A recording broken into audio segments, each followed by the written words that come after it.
Jokowi tetap diincar oleh public value itu karena dia bagian dari rule yang panjang. Bagaimana Presiden Jokowi bersembunyi nanti? Dia hanya mungkin bersembunyi, tidak mungkin bersembunyi pada Prabowo, tidak mungkin bersembunyi pada Kodari. Dia hanya bisa bersembunyi kalau yang menyembunyikan dia adalah Gibran. Artinya Gibran mesti jadi presiden supaya seluruh isu fufu-fafa, ijazah Jokowi palsu segala macam, utang yang mesti ditagih, beban hak asasi manusia itu hilang. Kan begitu. Apa yang membuat Prabowo tadi? Pakai ini. Gini. Apa yang membuat Jokowi akhirnya merasa Prabowo tidak perlu melindungi dia tuh? Karena dia tahu pada akhirnya dia akan dicicil itu. Yang penting pastikan aja bahwa Jokowi hanya akan selamat kalau Gibran jadi. Bocor semua hutang diam-diam Jokowi demi Gibran 2029 BUMN dan 3.400 hektar lahan IKN sampai diserahkan. Tentunya teman-teman semua demi Gibran jadi Presiden RI 1 2029. Kita coba lihat dulu video berikut ini teman-teman semuanya. Menteri Keuangan naik vitam, BUMN digadaikan Jokowi, 3.400 hektar IKN dijual demi pelanggengan kekuasaan Gibran 2029. Jokowi diam-diam berhutang, negara dikorbankan untuk perlindungan. Tentunya teman-teman 2029 jangan sampai kita terkecoh, jangan sampai kita menjadikan Gibran sebagai presiden teman-teman semua. Kita saksikan video berikut ini.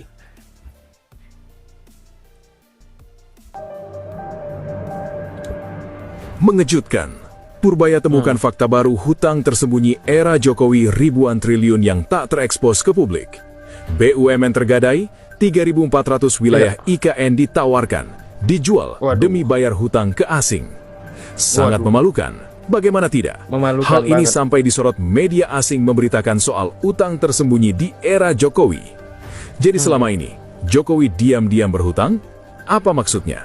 Apa demi ambisi keuntungan semata dan untuk pelanggengan kekuasaan lewat Gibran? Mari kita bahas saja.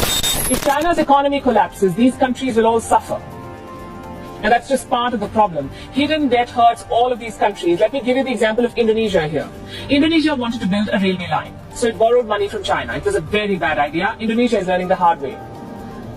It took $4.5 billion from China for this railway line. The project was launched in 2015. 6 years later, the cost of the project has shot up to well over $8 billion. From 4.5 to 8 billion, almost double of what was initially agreed. Now what do? You cannot abandon the project midway. So Indonesia is dipping into its own state budget to pay for this railway line.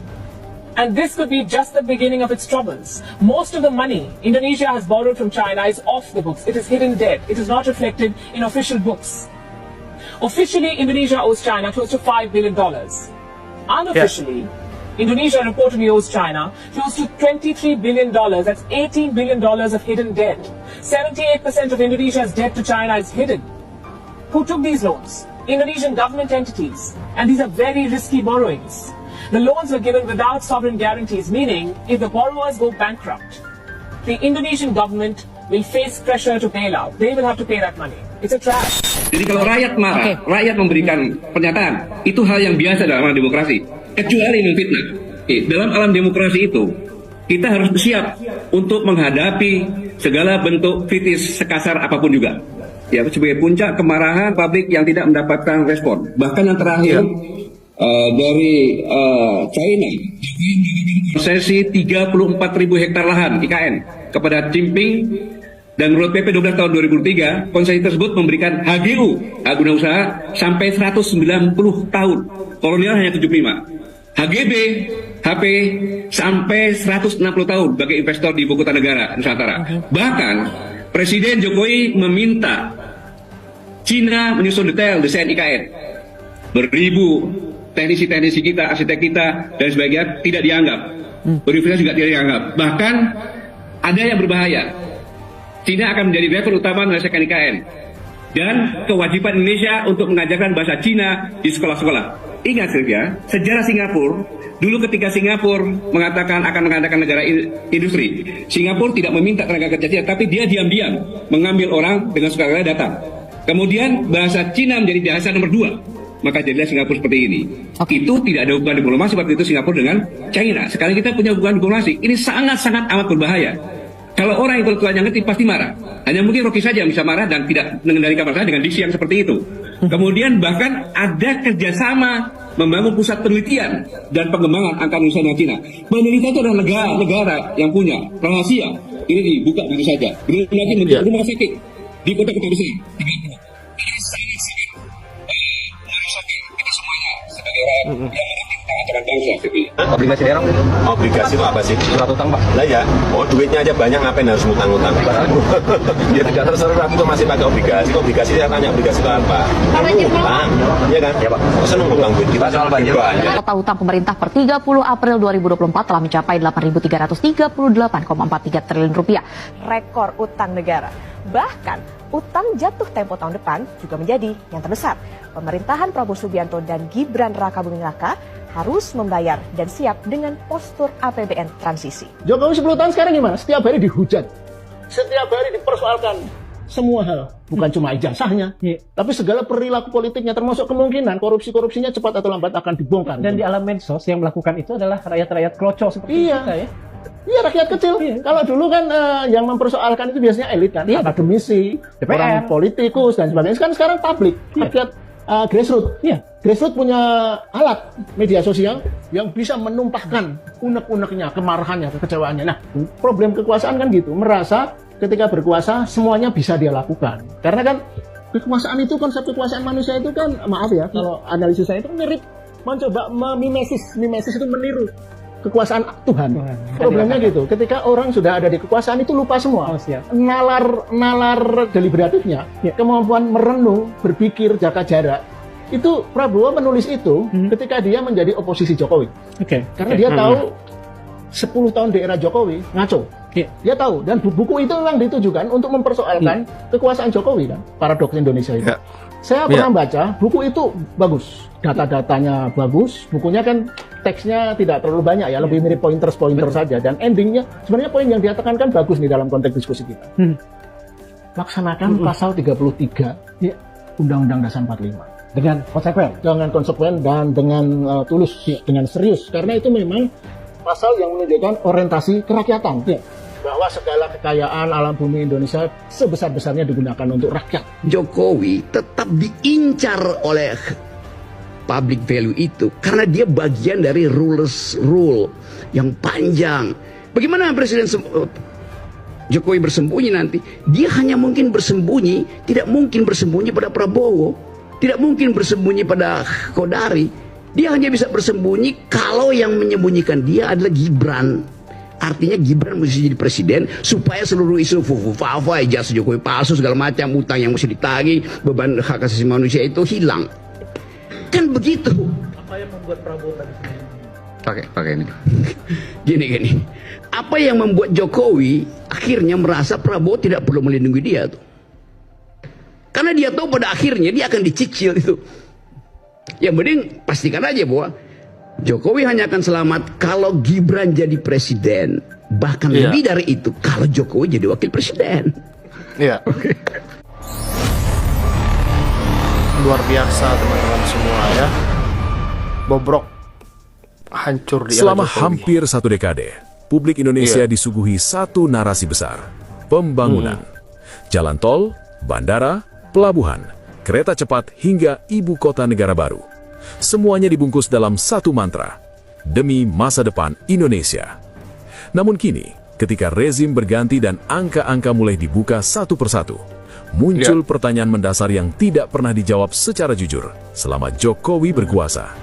Siapa yang sebenarnya membayar semua ini? Dan dengan harga apa? Pernyataan Purbaya yang menyebutkan utang pemerintah pusat telah menembus puluhan ribu triliun rupiah bukan sekedar angka.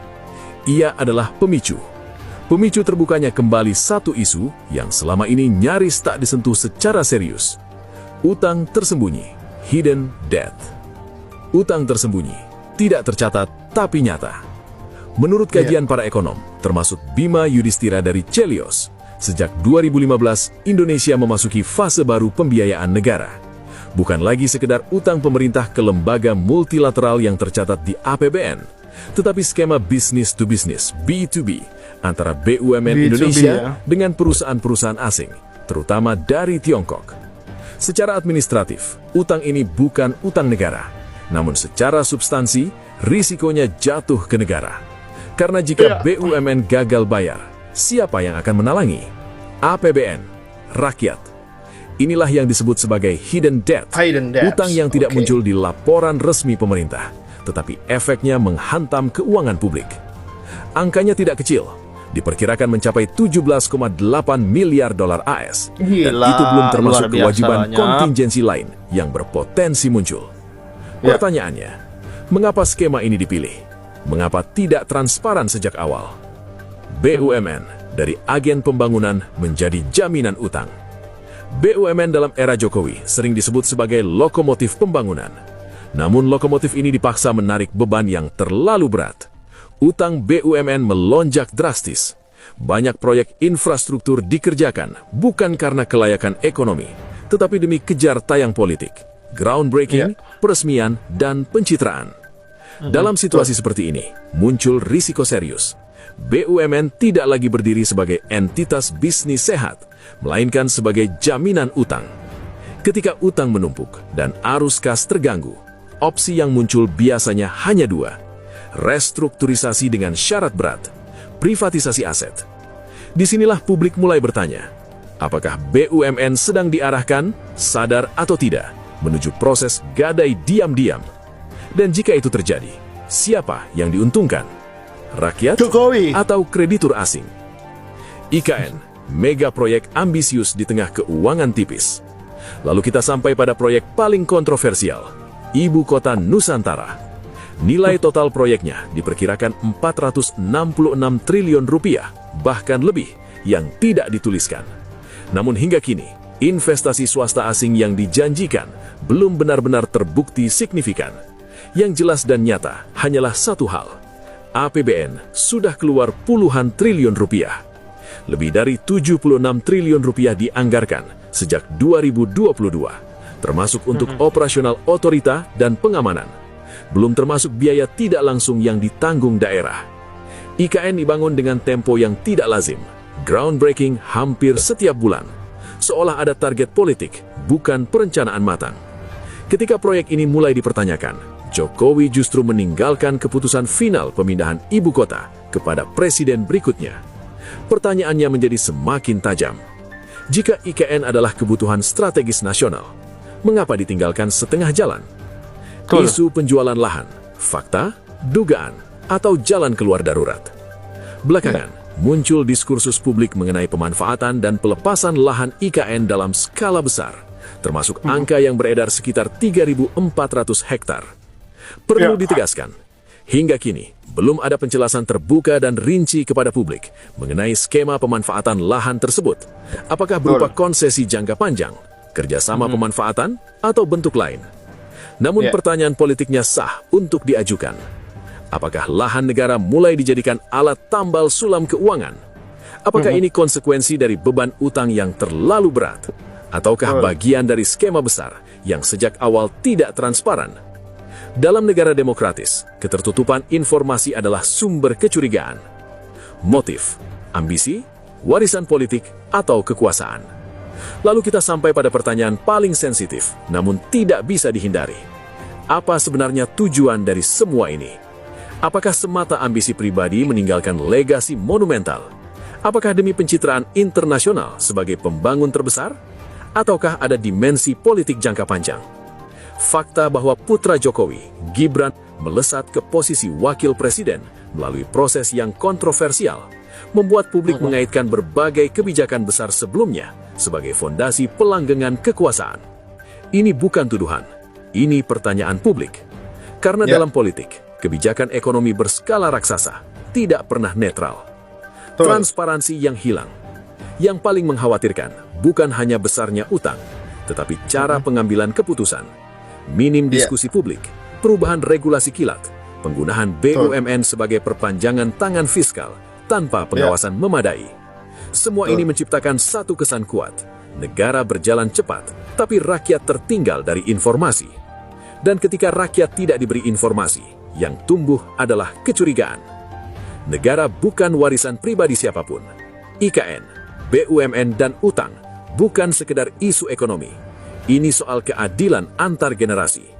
Jika hari ini keputusan diambil tanpa transparansi, maka yang membayar bukan hanya kita, tetapi anak cucu kita. Sejarah akan mencatat, apakah era Jokowi dikenang sebagai masa pembangunan berani, atau sebagai periode ketika utang disembunyikan, aset dipertaruhkan, dan keputusan besar diambil tanpa mandat publik yang memadai.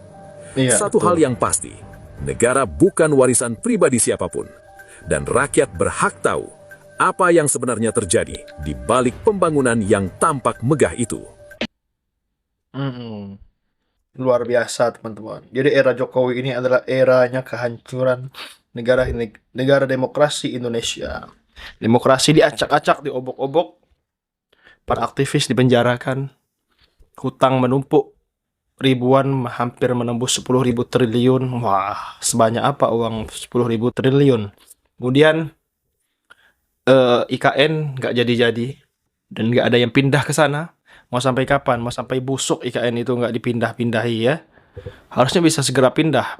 DPR-nya, pejabat-pejabat, menteri-menterinya harus pindah ke IKN yang baru karena ibu kota negara yang baru ya kan, di tengah hutan. Seperti itu teman-teman semuanya. Semoga video kali ini bermanfaat. Jangan lupa subscribe MPH Channel. Assalamualaikum warahmatullahi wabarakatuh.